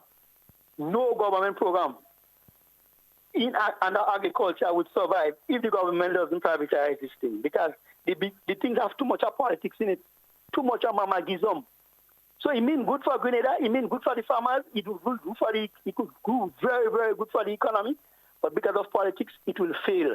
The people behind it, all they're doing is stifling the programs, stifling those programs, and those programs will never survive. And then you hear, government not doing enough for agriculture, government not doing enough for agriculture. Go out and see what is the government doing for agriculture. And then find out what is it the individuals who own the lands and have all the means of making agriculture come off the ground. What are they doing for agriculture? So, caller, here's what. We hate to have to cut you today because you're on a roll and you're talking some very sensible issues. Now, I really wish you would have the money or the credit or whatever to call tomorrow, please God, because it was our plan to shift away from health and COVID a little bit tomorrow, please God, and deal with agriculture. And we would really love you to call again and make some contribution because we have a lot of other people, they keep sending the WhatsApp message saying, well, we want to get in to talk something about the returning home and things like that and so. So we thank you for the points that you have made there. Very important, very necessary, and it is good to hear it from an ordinary man and not necessarily a politician. But promise us that tomorrow, please God, we're going to open up lines early and just deal with agriculture. Because I know I've spoken to quite a few people who have some issues, not just about what you spoke about, but several other things within the agricultural sector that they would want to have their little say on. But we thank you very, very much, and we apologize for having to cut you, but we want to give an next few minutes because we don't have much more, but 10 minutes probably left in the program to some of the people who trying to call on some of the COVID issues. Yeah. So thanks a lot, and promise us we will give you the opportunity to call tomorrow, please God, again, to continue on that line. Okay. He's probably gone. Mr. Bola, I want to warn you early because I know when you get passionate about agriculture, what happens? Yeah. We have 7 more minutes, and that is going to be allotted to the last caller and closing statements. So all I want you to say is whether you agree or disagree with the caller, and that is it. Because I am very afraid to allow you to respond. You get carried away. With the last caller? Last caller. No, I'm saying that he made a lot of very valid points, and we'll touch on some of those tomorrow, please. Absolutely. As we have planned before to give, because we didn't speak agriculture for the week as yet. Mm-hmm. That's all I am saying for now. Good. So the other callers who have been trying to get in, I want them to get the opportunity. Because I know you. There's been somebody in the diaspora that's been trying to call. They've been calling during that gentleman's deliberation. I would hope that they would use these last few minutes call to make their point. They've called a few times, so I'm assuming it's well, everybody's point is valid, but I'm hoping that we're able to help with whatever his query might be. But tomorrow we are going to. It's been the plan since Monday, But sometimes you have to go where the spirit leads. And the spirit didn't lead us there Monday at all. No spirit didn't leading me. It's God leading me. So if you believe in the spirit thing, that's your business. Well, the Holy Spirit. You didn't say that. I don't know. You all kind of spirit based on what my 4 parents told me. I don't know what spirit leading you. The Holy Spirit. So tomorrow, I'm hoping if the spirit leads again, that we would be able to talk about agriculture. Because they say alcohol is bad. They just call it spiritual liquor. Go ahead with you and your spirit. Spirit. Really not easy, Guys, we are winding down. We have 3 more minutes. So anybody wanting to call, 3 more minutes allotted to a last caller. If they can keep their points very, very, very, very short, then we would want to allow some time for that. But tomorrow, definitely agriculture, because there are lots of things that need to be said. And sometimes, as the caller before said, you can't put your mouth in basket to say something. Some people understand. He didn't say basket, he said bowly. In bowly. To say something. You don't hear what people say. In basket too. I know it's in basket. But baskets are too much hole. You can't put your mouth in bowly to say certain things. Some things just need to be said as plain as day. That's how some people understand it. When you say it as plain as day. All right, let's take this call quickly. I think that's the caller we've been waiting for. Hello, good morning. Good morning, Sister Duncan. Good morning, Brother Bola. Good morning. Brother Bola, that last caller, I think he named Peters because he sound like me. just listening to him. He's a man with passion, man. A man who knows the truth inside. Yes. You could feel it when he speaks. You could feel it. The people around me here, they could feel when he speaks, and men touch me and say, "Boss, that's you." Yeah. Or maybe he's one of your sons. One that you didn't. I said, this man know what he's talking about. Definitely. The only time we could have get things right in Grenada because we had something they call a gun. Yes.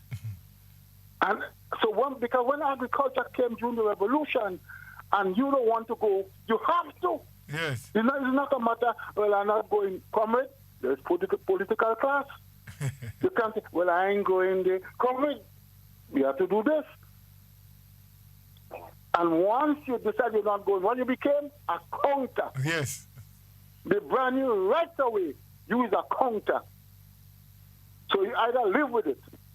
They say you're weak and you don't know what you want. Mm. And today when I listen, my other side of the other party I was before, sometimes I listen to them and I say, you guys become the counter now. Yeah. You guys become the counter. Because that's why you guys need to put the pressure on the people and call them counter. And today when I listen to how you guys speaking, you guys come the counter. So when I hear my brother speak, I say, no, I got to leave it for another day because time too short. Yes. We're planning tomorrow, God's willing, we'll give agriculture. Yes. Time too short. Mm-hmm. Time too short. I just like to say morning to my mother and my brother because I had to come since February, but I can't move because I live in a red zone now, Brother Bola. Okay. Montreal is festa with this thing again. Okay, your second round. So praise to Dr. Mitchell. Praise every morning I go on my knees and I pray and I say, boss, I always tell you, do not do things for people like you. Do things that people will respect you. Even though it costs us an election, Brother Bola. Yes. Even though it could cost us an election, I don't mind. I will be proud. Because you do what is right for the country. Yes. And once he's doing things what is right for the country, it will never fail. Yeah. Thank you. We go run about and run remote and say put marijuana in this and put that in remote and do a thing there. But how long that going to last? So we just have to do what is right for the country. And I'm glad to see you and Sister Duncan and others is trying to speak out what is right for Grenada, Carriacou, and Petit Martinique. Yes. Yeah. Those who want to leave Canada, America, England, whatever, and want to just go home and dictate because they want to play politics, it's okay. But tell them one thing. This is Grenada. Yeah. And if you doesn't like it, get back on the plane and go back. And go right back where you come from. I booked my passage since in February. And up to now, I cannot see my mother because I either going there to kill my mother. I cannot see my brothers and sisters because I'm not going in Grenada because I'm going to kill them. Yes. I will never do that. I understand. So that's why I sit on here and I'm going to wait until the time is right. So much. Okay, brothers and sisters? So you guys take a good care of yourself. And God bless you. Take care to continue everybody. To be good. Continue to be good. And tell Brother Sheldon and everybody knows all of them inside it. Yeah, have a good one. All right. All right. Okay, brother. Wonderful. All right, bye. Great. Mr. Bola, you have 30 seconds. Closing remarks. Well, thank you so much, Mr. Duncan. And I thank everyone who has contributed in whatever way. We know some people did not get through. We are sorry. We promise you that tomorrow, God's willing, the topic will be on agriculture. We'll open up much earlier so that people would have their say. But we still want to say to people, be cautious and be conscious that when you're making your contribution, that others may want to make a contribution. So make yours as concise as possible. Do continue to enjoy Wednesday. It's midweek Wednesday, what we call it, back in times, little slow thing. You still say that? Yeah, I think so. It's time for what nostalgia. You go back in time, you listen to things. You're in the middle of the week, so whatever happened in the weekend, you kind of try to get back to it and start preparing yourself for the weekend coming. So you're somewhere in limbo in the middle, like a rainstorm. Yes. Okay. So whatever you do or don't do, always remember that you still need to follow the protocol, that you still need to stay alive to take care of yourself and your family. So don't follow some people who are not conscious of what is happening around them, before them or behind them, and they say all sorts of things. Always fact check, verify, and do what is right, even when you don't even feel like doing it. Still do the right thing. Have a good Wednesday, every one of you, and hope to hear you and be with you again tomorrow, God's willing. Absolutely. Well, Mr. Bola, I couldn't put it any better. And of course, I want to remind individuals that tomorrow, we're talking agriculture. Tomorrow, we're going to open the lines. So get your thoughts together, write them down on paper. Put pen to paper, as they say, and get your thoughts together as it relates to what we're doing in agriculture, what we plan to do, how we plan to. Mr. Bola, we not done yet. How we plan to make it better. Guys, it's always a pleasure being here with you. As we say here every day, in whatever you say and whatever you do, be safe, be secure. We always want to be talking with you, but we don't ever want to be talking about you. So please enjoy the remainder of your day and stay tuned for the national report. Enjoy your day, guys. We hope this short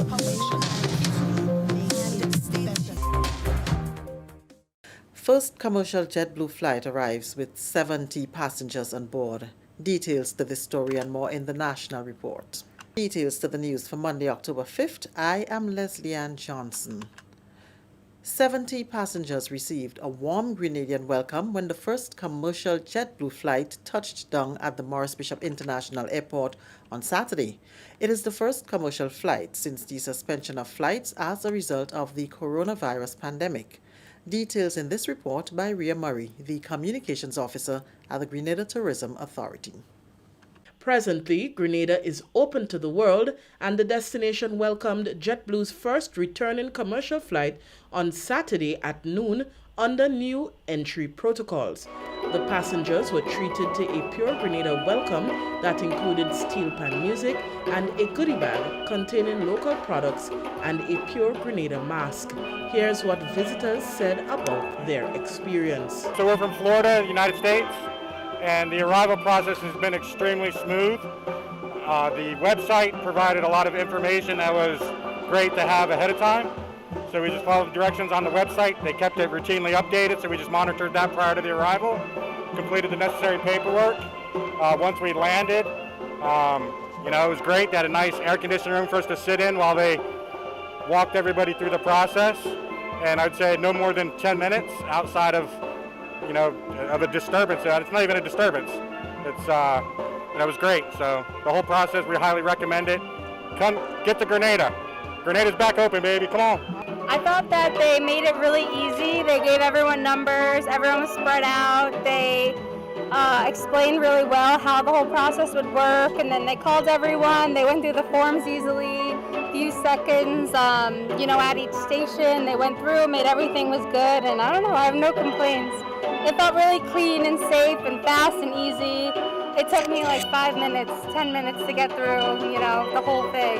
What are you most looking forward to?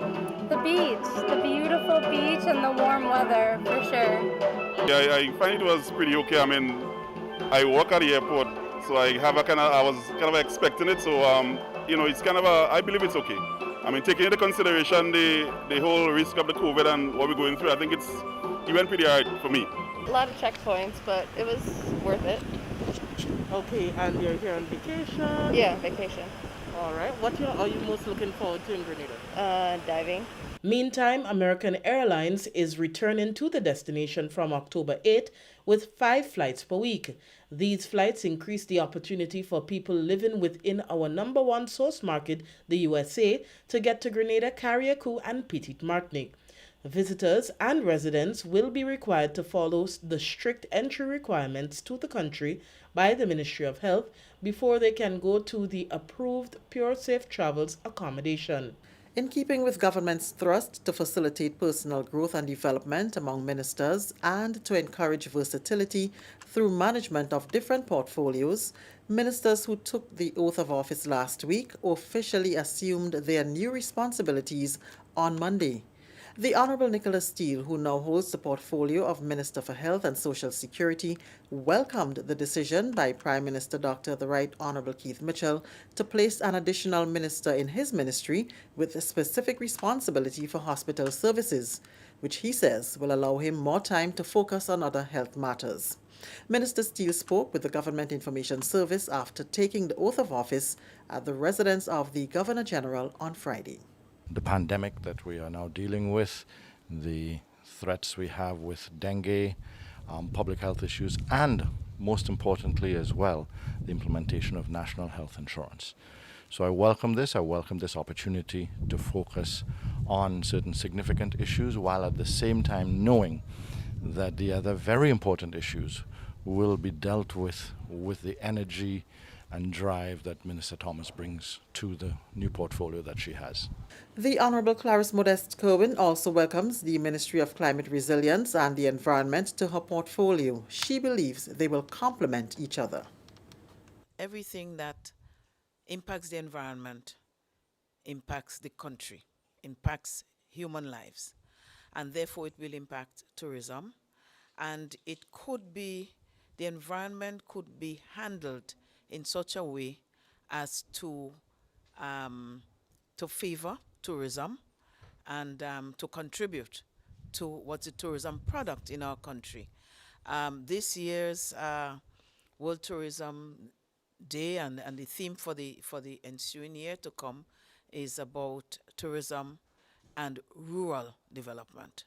And rural development, you have in the rural areas an opportunity to explore maybe more of nature, more of the natural things.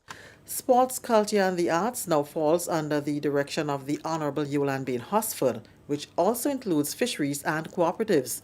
She says while they are high-impact ministries, the portfolios are not new to her. Sports is an area that I know a lot has been done there, but community sports is an area I think that needs some strength. Building, developing the athletes, training, preparing them for overseas. You know, a lot of the time we leave our athletes to build that confidence when they reach overseas. But we can start from now. If you look at the communities, we have a lot of persons who are really doing a lot in terms of, I drive through my constituency alone, and there are a lot of persons who are playing basketball and telephone poles, who, you know, in the field, and then they I don't know if they're recognized. Maybe they are, but maybe more should be done in that area. Permanent secretaries also took up their new assignments on Monday. This is the National Report. More news after the break. The house was shaking. Then suddenly saw we hear bang, crack, and the roof had gone. Man, I was so scared, I nearly wet myself. Only those who have lived it can truly understand the devastating fury of a hurricane's wind. The house across the road just get up and roll over. Hurricane force wind. It's a hazard. Hazards. Take control. Reduce your loss. You can hurricane-proof your home. For example, make your roof more wind-resistant by using screws instead of nails in its construction. Find out more about hurricane force winds and other hazards at your local disaster office. A message from the National Disaster Management Agency and SEDERA. Continuing the news, the Chief Technical Officer in the Ministry of Infrastructure Development, Transport and Implementation, Ms. Naja Andal, is appealing to owners of heavy equipment vehicles to utilize alternative routes, with work now underway on a portion of the Grand Dance Valley Public Road. The closure has become necessary to facilitate construction of a retaining wall and to install 14 24-inch culverts. As a result of this, we are encouraging SL trucks, in particular, to traverse other alternative routes. The duration of the work is expected to be for 3 weeks. Before the end of the day, we will have the requisite signage at both locations. I think at this stage, the most we can do is to encourage them to use alternative routes. On Friday, we did call most trucking companies to advise them of the impending repairs, but it could be that we did not contact everyone. So we do apologize for this inconvenience. Work is being undertaken by Gilbert Nero of GN Quality Enterprise. He says the job will be completed within the agreed time once they get the cooperation from motorists. Phase 1 of the project is already complete, and now they are on to the second phase. So far, we did 6 culverts below, so that's the bypass that you see there. And we have 8 motor posts here. So that is what we are about to do today. Divert the traffic to that side and start digging here. It's a 24-inch culvert. And we casting it, we boxing it and cast it. So the culvert is not just going down, but besides that, it's going on solid concrete right down. So the pressure, so he's gonna be able to take the pressure and all of that. Boasting of more than 20 years working closely with farmers throughout Grenada, Mr. Roderick Sinclair has officially received his instrument of appointment from Governor General Her Excellency Dame Cécile La Grenade as the farmers' representative in the upper house. The position became vacant when former Farmers Senator Dunstan Campbell informed the House that he could no longer continue due to health issues. After receiving his instrument of appointment, Mr. Sinclair told the GIS that the opportunity to serve farmers is a huge responsibility, but he's willing to give his best. We have to get the farmers involved very early. I've been working with farmers directly in the farms at different levels over the last 20 years, and so it wouldn't be different, but I think you make an important point. At a new level now, I can able to coordinate and interface with many others on their behalf. I would also rely on a lot of other technical persons who are within the local and regional and international space to able to provide input so that we can discuss and negotiate with the government and different policy persons to make a difference for not only the farmers and fisher folks themselves, but the broader aspect of the 110,000 of Grenadians, because as we say, this is our backbone, and we need to see how do we add value to our products. At the top of his agenda is the inclusion of more groups in agriculture, as well as getting farmers to see the importance of tourism, health, and wellness. We have to look at the whole issue of climate change and how we interface in all of that. And sustainability in the way we utilize energy to become more efficient. So there's a lot of things on the table, and I know the farmers have a lot of ideas.